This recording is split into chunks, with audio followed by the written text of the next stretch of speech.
Okay, I am more than well aware that this compilation of episodes is not a special. There was only one ratings trap this season. However, with that said, I ended up taking a few more days off than I expected to, so I'm going to need to play some catch-up to really get everything caught up, because today we got to talk about 6 episodes, and then after I finish that, we got to do another 2 episodes after that. So, yeah, there's needless to say a lot to talk about, so strap in. It's going to be a ride. I'm not going to say that it's going to be bumpy, and I'm not going to say it's going to be smooth. I'm just going to say it's going to be a ride. What's up? What's happening? What's going on, everybody? Welcome back to Animation Station, which is for anything and everything animation, including a sponge that lives in a pineapple under the sea. And yep, we have to talk about 6 episodes today. Season 7, episodes 33 to 38. Starting with this one, That Sinking Feeling. An episode that somehow got nominated for an Emmy. Yeah, I kid you not. This is the episode out of everything from Season 7 that the people running the Emmys decided deserved a nomination.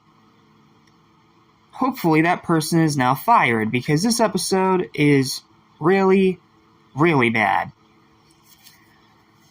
Why? Well, let's talk about it. So, this episode starts out, as it always does, with SpongeBob and Patrick being annoying. So, Squidward makes a boundary around his house through a line of sand. And Patrick and SpongeBob have to find ways to continue to play without crossing that line and angering their neighbor. So what's their solution? Dig underground. But then digging underground ends up sinking the entirety of Bikini Bottom, and the episode ends with them having to help all of Bikini Bottom dig themselves out. So yeah, SpongeBob and Patrick just buried the town just so they could play. It's beyond stupid. And, you know, it's another Squidward torture porn, so you gotta have Squidward get tortured the whole time, even though he doesn't deserve it and just wants some peace and quiet. And the only mildly entertaining part of this episode was when they were digging down into the catacombs the first time, and they ended up making the words, "Eat at the Krusty Krab," as they were digging. I'll admit that's funny. But that's it. Like, that's literally it. There's literally nothing else about this episode that works. The writing is terrible, the story is terrible, it's yet another Squidward torture porn, where Squidward gets tortured for no reason, just because he wants peace and quiet, and SpongeBob and Patrick are as annoying as you can possibly imagine. So yeah, this episode's garbage. Final verdict, 2 out of 10. I got nothing left to say. Let's move on to Karate Star. I guess it's only fitting that we have to follow up a Squidward torture porn with a Patrick's a Prick episode. Wonderful. So, Karate Star. It's about SpongeBob teaching Patrick how to do karate. But Patrick can't stop chopping things, so then he ends up becoming a mad chopper, as the lifeguard from Sandcastles in the Sand puts it. And then SpongeBob is able to talk Patrick down, and he tears his own hand off. But then another Patrick grows from that arm, starts chopping more things, and the episode just ends.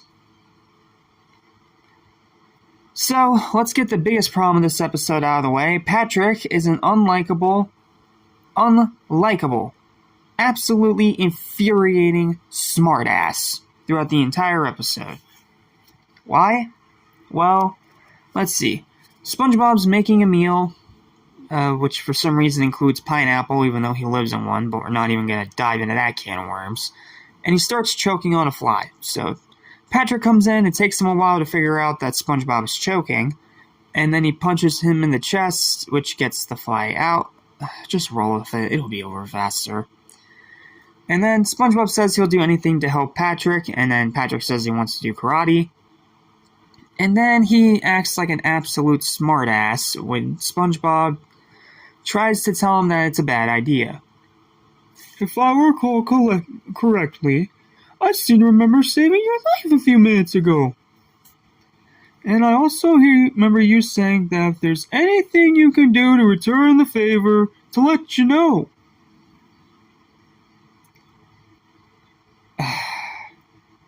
Anytime I hear Patrick say that, I just want to deck him like that.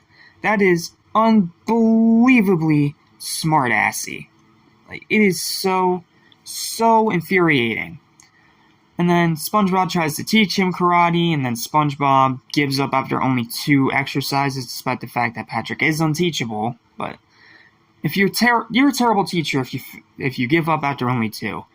So then Patrick, in frustration, chops a brick in half, then he chops another thing in half, and then he threatens to chop a baby. Yeah, you see why I want to punch him throughout this entire episode?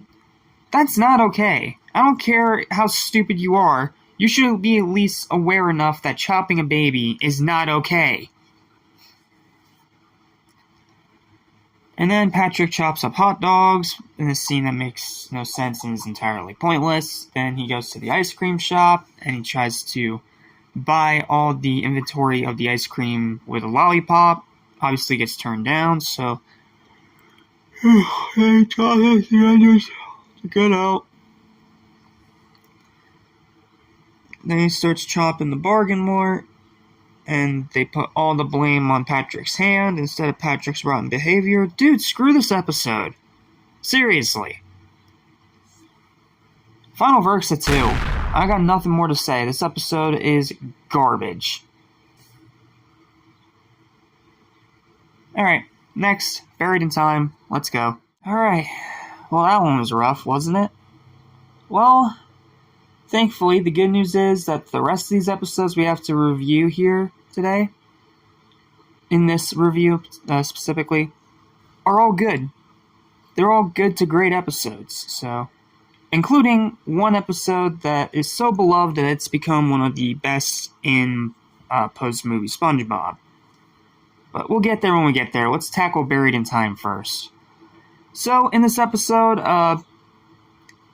SpongeBob ends up running out of tartar sauce while working at the Krusty Krabs, so Mr. Krabs decides to use the giant tartar sauce thing as a time capsule. And people start donating things to the time capsule, and Squidward starts making fun of everybody's stuff for no reason. And then when Patrick tries to put a rock into the time capsule, Squidward says no. SpongeBob tries to break the two of them up. The rock ends up hitting a plank on the board. And they end up in the time capsule and buried 6 feet under. And then the rest of the episode is them either trying to escape or them imagining what the future is like. And then it kind of just ends. And then they throw in Plankton for no reason. Yeah, that's it. So, this episode's decent. It is good, but barely good. Because, like I said, Plankton gets shoehorned into the plot for no reason. Mr. Krabs is beyond stupid here because he literally throws something else into the time capsule before it's buried underground and doesn't even notice SpongeBob, Squidward, or Patrick that are sitting right on top of the pile of stuff. Dumb. But I will admit that people that, all 3 of them imagining the future is pretty funny, especially Patrick, where Patrick just imagines Encino, California. That part's pretty funny. And then the rest of it, it does have some good lines, some good jokes, but nothing really all that memorable per se. And like I said, Plankton getting shoehorned in because Mr. Krabs throws the secret formula into the time capsule. Yeah, that was smart. It's just dumb, and it leads to pretty much nothing. And then it just ends. Like, it doesn't really have much of an ending, it just ends. So, yeah, this episode's good, it's decent, but it's not great. And it's not super memorable either. It's watchable, but forgettable. And that's why its final verdict is going to be a 6 out of 10. Decent episode. Give it a watch if you haven't seen it. It is entertaining. Alright, now let's move on to one of the most beloved episodes of post-movie SpongeBob. Let's talk about Enchanted Tiki Dreams. So this is one of those episodes that I heard about from other people before I actually saw it myself. Because it was around this time that I stopped watching the show entirely, so some of these later ones are first-time watches. Well, were first-time watches, because I started hearing things about them either good or bad. So, with all that said, let's talk about Enchanted Tiki Dreams, one of the most beloved episodes in post-movie SpongeBob, and for a really good reason. This episode is fantastic. However, it does start out really bad. Like, I'm not even gonna sugarcoat it. It starts out pretty bad. It starts out with SpongeBob and Patrick torturing Squidward for the first few minutes, and then Squidward just says he wants a happy place to relax and unwind without SpongeBob and Patrick ruining it. So, for once, SpongeBob and Patrick actually realize that they did something wrong and decide to do something nice for Squidward. So they make him his own little tiki paradise right outside his front door. And of course he doesn't buy it at first, thinking it's just a mirage or that he's lost his mind. But then he ends up just going with it anyway. And then you have Patrick as the bartender, and he doesn't act annoying or anything, he just gives Squidward his drink and starts reading his newspaper. And then you have, of course, the song. The song is great. Like, the song is great, dude. Like, I will never stop loving this song. It sounds like a Frank Sinatra song made for SpongeBob. It has that laid-back Hawaiian vibe, and even if Squidward sings off-key and there's a random Coconut Fred cameo, it's still a really good song, and I still really, really enjoy it. And then, as they're frolicking and dancing around, Patrick ends up hitting something, and that's when everything falls apart, and it's shown that everything was made out of cardboard and pipes. Yeah, the ending was weird. But then, the episode ends with something really nice, where SpongeBob and Patrick deliberately decide to let Squidward knock him over with the cardboard boat. Now, it's not torture porn because they're doing it deliberately, aka comments section of certain episode reviews.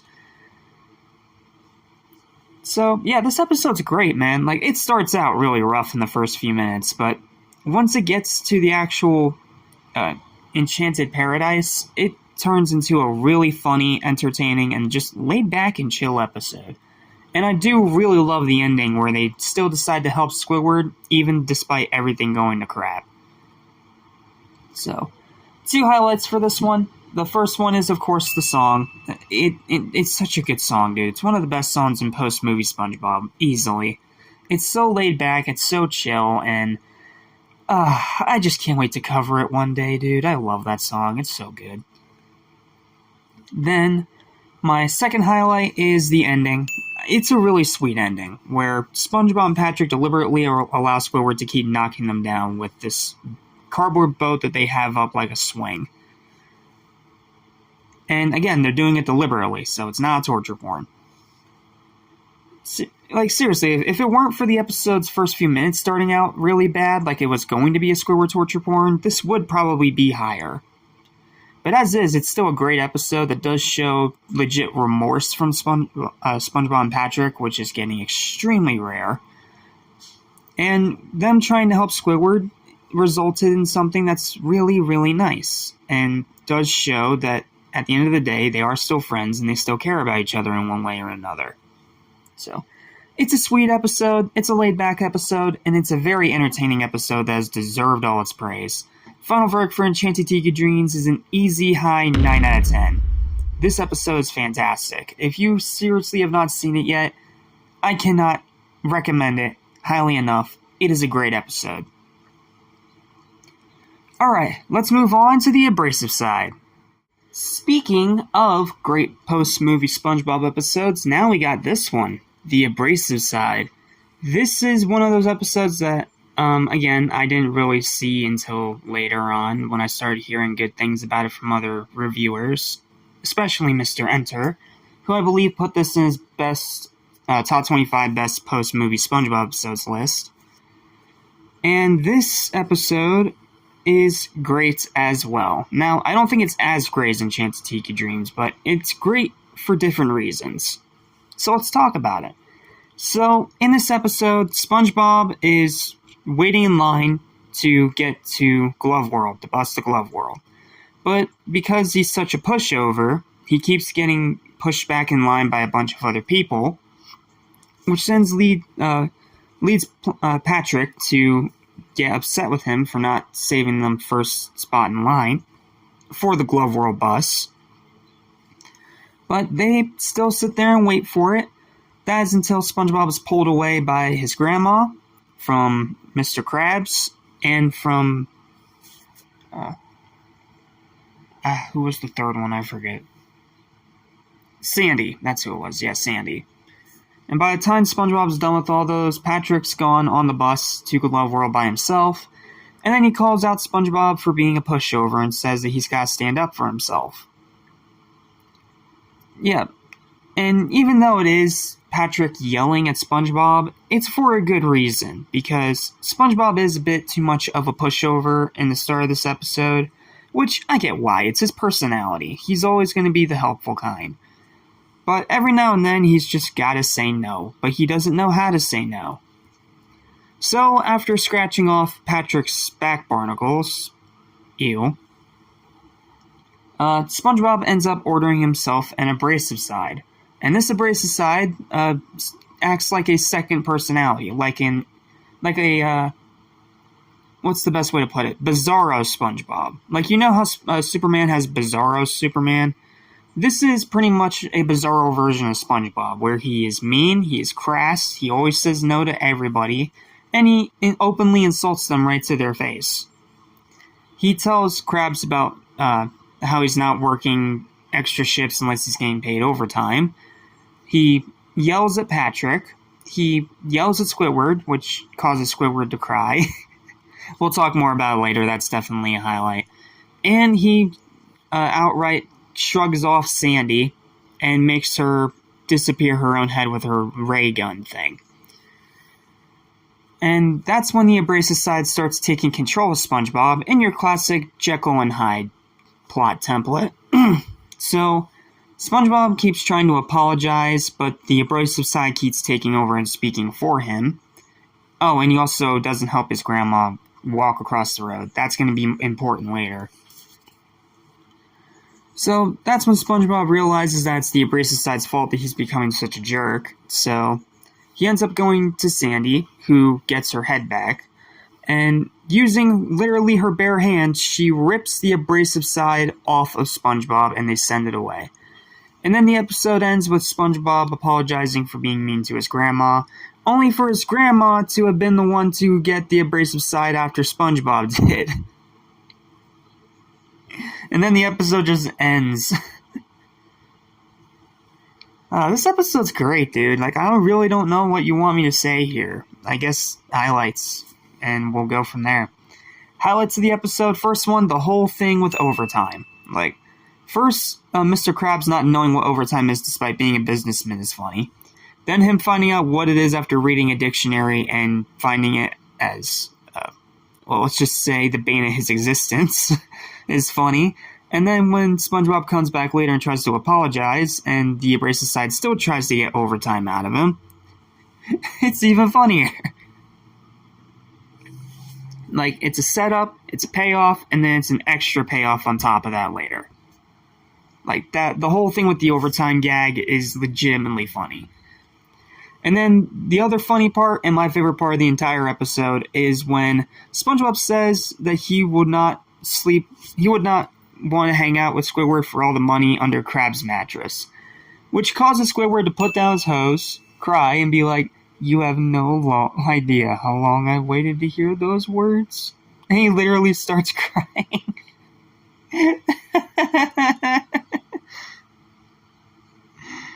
Oh, that's funny. That is a great line. That part is legit funny. So, yeah, that's the episode. That's the Abrasive Side. And I do really like, first of all, I mean, it's obviously a play on actual sponges, because, you know, SpongeBob is still a sponge. And the Abrasive Side is like that that scratchy, hard side you have on a sponge. And they decided to use that for a Jekyll and Hyde story. That is freaking genius. And then you have the great writing, the hilarious dialogue. And, like, so much of it just works. Like, it's hard to really elaborate anymore. It just works. It's a great episode. Now, is it like one of the greatest of post-movie SpongeBob? That's difficult to say because it does have its fair share of gems in seasons 5 to 8. But this episode's still great. If you seriously have not watched it yet, give it a watch. I think that this is one that's definitely worth your time. Final verdict for this great episode is an 8 out of 10. It's a great 8. Sorry, bad puns aside, this episode is fantastic, and you gotta check it out if you haven't seen it. Okay, let's finish off with Earworm. So, usually when something involves repetition, it gets tiring. However, if it's used as a parody, then it's not as much of a problem. And that is this episode right here, Earworm. In this episode, SpongeBob gets hooked on the musical doodle, and he keeps trying to tell himself to stop singing because it's annoying Squidward and Krabs at work. But after he ends up being unable to sleep and playing it all night on Gary's record player in his shell, I do like that they carried that over from another episode. That's funny. He ends up just going crazy. He keeps trying to deny it, but then he ends up just losing his mind and running out of the Krusty Krab straight through the kitchen wall. So then his friends gather up to go and save him, including Squidward. And they tackle him, they tie him to a chair, and they realize that he has a literal earworm. A worm that plays nothing but one song in SpongeBob's head, and it drives him nuts. So the others decide to try to come up with another catchy tune to get the worm to leave. Mr. Krabs tries a sea shanty. That goes about as well as you expect it to. Then you have Sandy trying to sing a country hoedown. That don't work. And she literally tries to put a little hat on the worm, and the worm just throws it back in her face. And then it's Squidward's turn, and Squidward plays the clarinet badly, like he always does, which finally gets the worm to leave. But then the episode ends with him ending up with the worm in his head, and he has to listen to his own tune as the episode ends. Yeah, the ending does kind of turn into a Squidward torture porn, but it only lasts a few seconds, so it's not that bad. And the rest of it is genuinely funny. I do like how they literally took an earworm and made it as literal as they could without being gross. You know, something that season 11 would fail at later, but we'll talk about that episode when we get there. So, highlights for the episode. The first one is SpongeBob going crazy over the song. Not only because he literally starts just vandalizing the Krusty Krab kitchen, but he gets so possessed that he runs on all fours like a possessed dog, straight through the kitchen wall, and out the door straight back to his house. Oh, that's funny. And then the other highlight is when SpongeBob is tied to the chair and all of them try to sing tunes. I like Krab's tune. His is okay. Sandy's is pleasant. And then Squidward is just funny. Squidward's great in this episode. But because the ending does kind of turn it into a Squidward torture porn for no reason out of nowhere, and it does start out really slow and really repetitive, I can't really call it a great episode. What I can do is call it a really good episode, and say if you haven't watched it yet, give it a try. I think you'll really like it. So, final verdict for this episode, easy 7 out of 10. Really, really good episode. Definitely give it a watch. Alright, and that's it. That is literally all we've got for this episode review 6 bundle thing. Thank you guys so much for watching. I apologize for not making normal reviews of all 6 of these episodes, but sometimes you gotta cut corners in order to get caught up. So, hope you guys understand. I thank you guys so much for watching. And I'll see you guys next time we return to Rock Bottom because we gotta talk about 2 more bad episodes. I'll see you next time for Hiding Then What Happens and Imitation Crabs ripoff number 573, Shellback Shenanigans. Till then, thanks for watching, stay spongy, and I'll see you in the next review. Lesson how to forget, so listen and you won't regret. Be true to yourself, don't miss your chance, and you won't end up like the fool who ripped his pants.